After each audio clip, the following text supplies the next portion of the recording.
Hello and welcome to the season 5 of my podcast What's in a Story, titled Snippets from Forgotten Pages of History of South Asia. I am Lopamudra Moitro, an anthropologist, writer, translator and columnist, and in my podcast I read stories from my books on India and South Asia. The stories of this podcast are mostly from folklore and mythology and history, and I introduce each story with some additional information from the pages of history, archaeology, geology and others, which actually helps to place the stories within a specific context.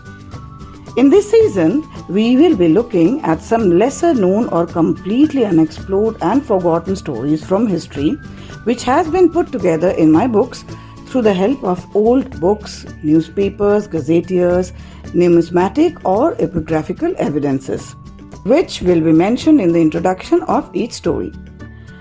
These also help to provide a possible time of the origin of the story. Thanks to you listeners, this podcast, which began as a small individual effort of mine last year in May 2025, and according to the latest audience data, this podcast presently reaches across 21 countries and regions of the world, and apart from India, these are the United States, United Kingdom, Germany, Austria, Sri Lanka, Russia, France, Brazil, Australia, Singapore, Philippines, Turkey, Finland, Uruguay, South Africa, Italy, Bhutan, Curaçao, Czechia and Poland. Thanks to each and every listener who made this possible. Let's listen to today's story of season 5 of my podcast What's in a Story, titled Snippets from Forgotten Pages of History of South Asia.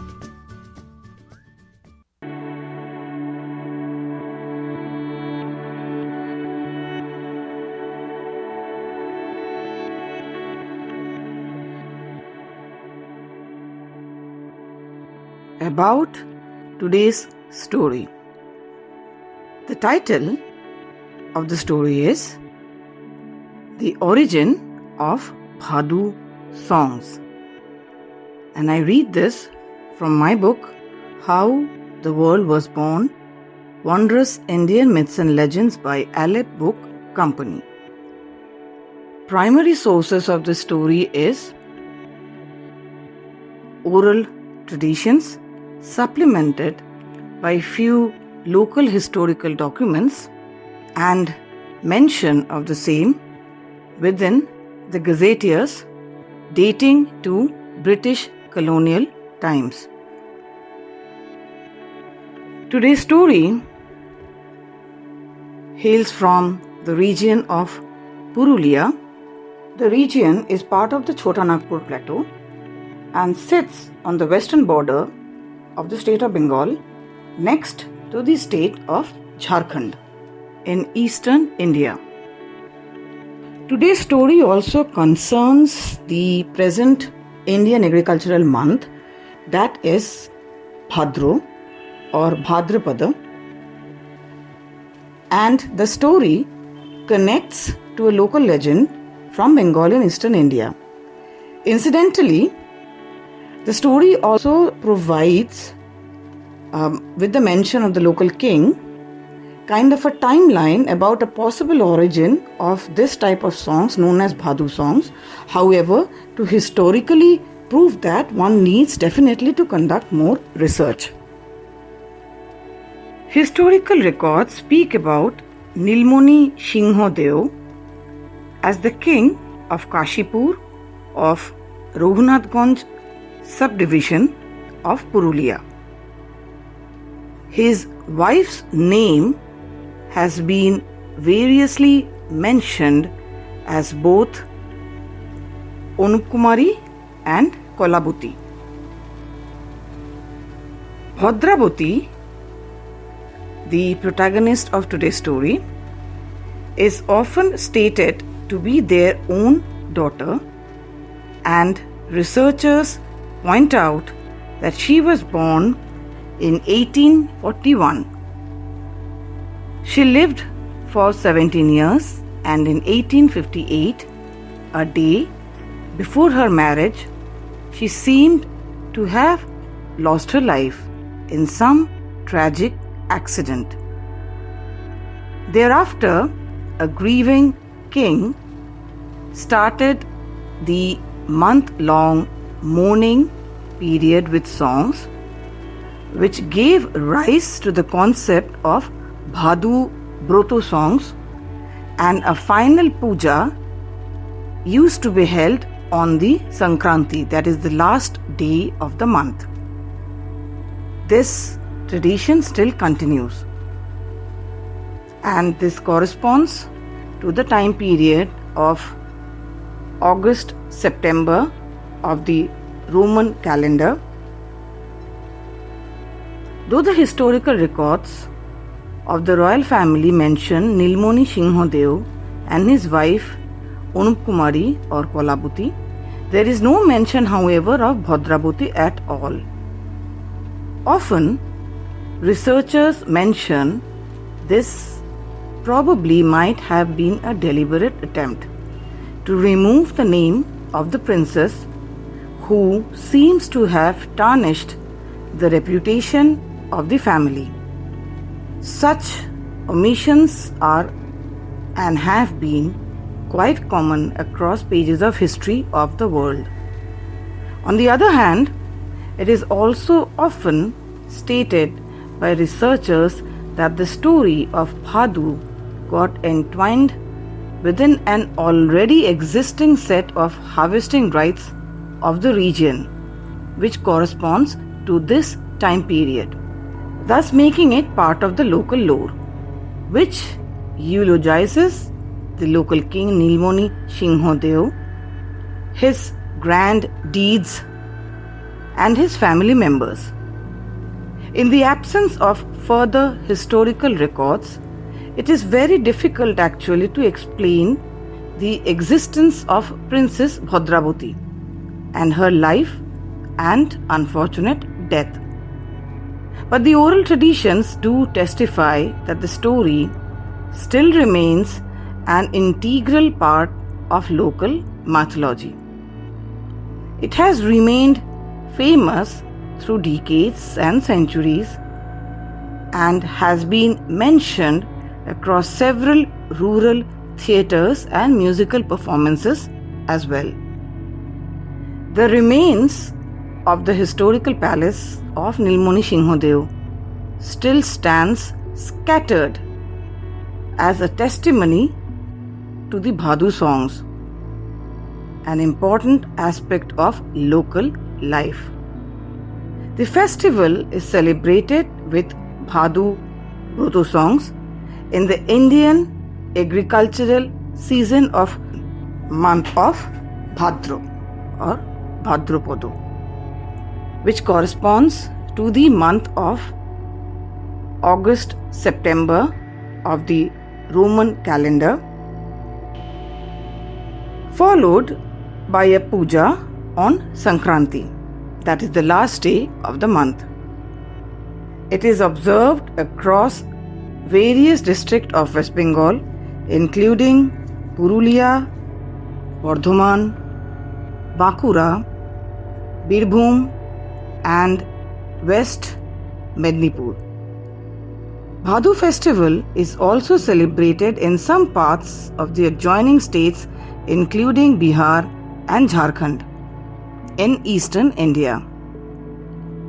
Famous academic Professor Ashutosh Bhattacharya had comprehensively mentioned them in his works many decades ago.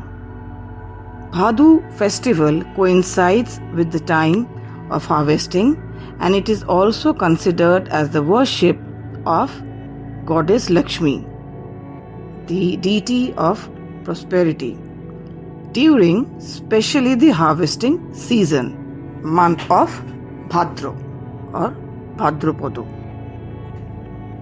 It is also suggested that one who performs the month-long Bhadu Broto songs will be blessed by the various avatars of goddess Lakshmi like Yasho Lakshmi, Bhagya Lakshmi, and Kula Lakshmi.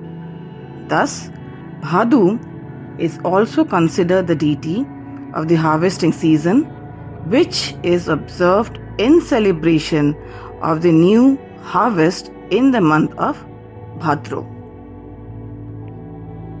Follows the story of the origin of the Bhadu songs from my book, How the World Was Born, Wondrous Indian Myths and Legends by Aleph Book Company.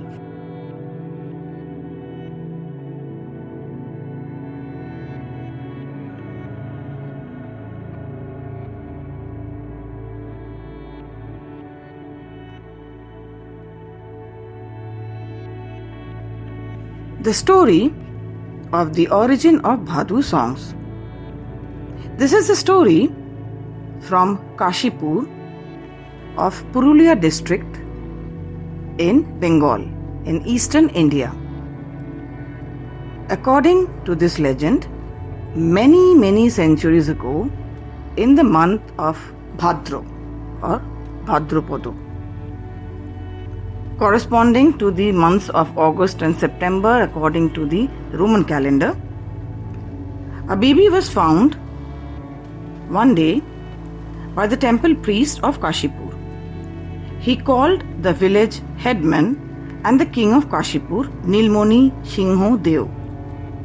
Both arrived and were pleasantly surprised to see the newborn.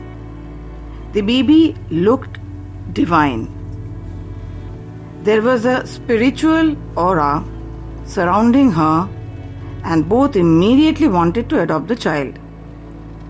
As the village headman could not rise above the commands of the king, Nilmoni Singho Deo understood that the final decision rested with him. Thus, he decided that the child will be a part of the royal family but will remain with the village headman in the village, and he will not take her away to the palace. The child was named Bhadrabati, as she was born in the month of Bhadra. A different version of the story, however, states that Bhadrabati is the own daughter and not the adopted daughter of Nilmoni Singho Deo of Purulia's Kashipur, and his wife, who is variously referred to as both Anup Kumari and Kolabati. While there are multiple accounts surrounding the origins of Bhadrabati, they all depict her maturing into a happy and delightful child. Everyone loved and admired her, as she had a very sweet nature and persona and was empathetic, kind and gentle with all. Slowly, as Bhadrabati grew into a young woman, people started to identify her sweet nature as having the blessings of goddess Lakshmi, known as Bhadra Devi in Purulia. However, the joy was not meant to last for long, as Bhadrabati one day fell in love with a local boy from a caste which was considered to be inferior to her own. News reached the king, who immediately gave orders to imprison the boy. Bhadrabati was shocked and in great grief, as the boy was soon put behind bars. With tears in her eyes, she pleaded with everyone, sang songs, and prayed for the release of her lover. These songs came to be known as Bhadu songs. The story took a different turn soon, as the king Nilmoni Singho Deo was arrested by the British colonial police. He was accused of being part of the freedom fighters and was contributing as charged to the fight for freedom in the region under the colonial rule. Nilmoni Singho Deo was put behind bars. He was a political prisoner in British India. In prison, the king realized that it was important for his daughter to be happy. He resented severely his earlier decision of imprisoning the young boy, and he decided to change the situation as soon as he returned. On his return, however, the king was shocked as he heard that both the boy and Bhadrabati were dead. The boy had breathed his last in prison, and unfortunately, on hearing this news, Bhadrabati, extremely grief-stricken, died of a broken heart. Coincidentally, Bhadrabati also died in the same month in which she was born, that is, the month of Bhadra. Thus, it is said that her grieving father started a month-long mourning with a final puja on the Sankranti, that is the last day of the month, in which Bhadrabati was born and died.